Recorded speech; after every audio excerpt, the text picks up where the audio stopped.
আমরা সেই রক্তচক্ষু উপেক্ষা করে, স্বৈরাচারের রক্তচক্ষু উপেক্ষা করে আমরা 2-2.5 বছর আগে সংস্কার প্রস্তাবনা দিয়েছিলাম।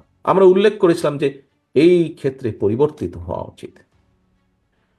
দুঃখজনকভাবে আমরা দেখছি একটি পরিস্থিতির উদ্ভব হচ্ছে, সংস্কার এবং নির্বাচনকে মুখোমুখি দাঁড় করানো হচ্ছে। এখানে উপস্থিত আমরা প্রত্যেকেই রাজনীতিবিদ।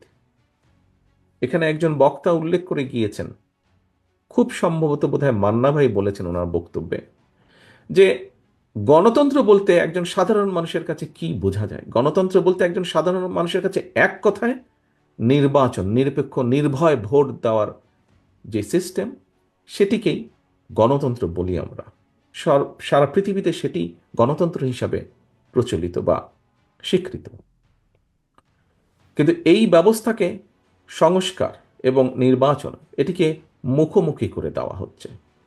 আমি গতকাল একটি কথা বলেছিলাম, আপনাদের অনেকেই সেখানে উপস্থিত ছিলেন।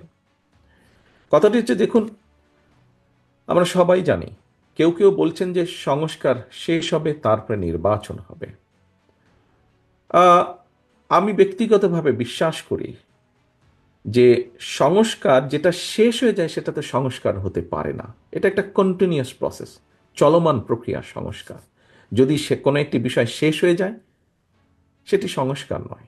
কাজেই সংস্কার শেষ হয় না, সংস্কার চলমান প্রক্রিয়া। আমরা একটি জায়গায় আসব, একটি জিনিসের ভালো কিছু করব, ভালো পরিবর্তন করব, পরবর্তীতে আরও বেটার কিছু করার চেষ্টা করব।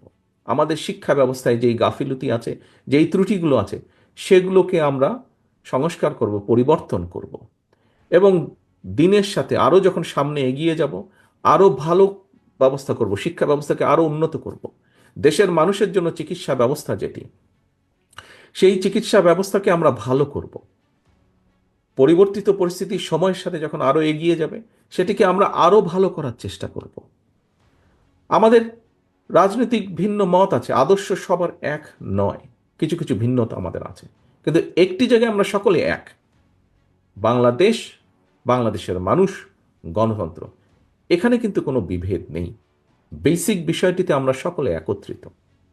যেই ঐক্য নিয়ে, যেই ঐক্যকে যেই ঐক্যকে নিয়ে আমরা স্বৈরাচারকে বিদায় করেছিলাম, সেই ঐক্যকে আমরা ধরে রাখি।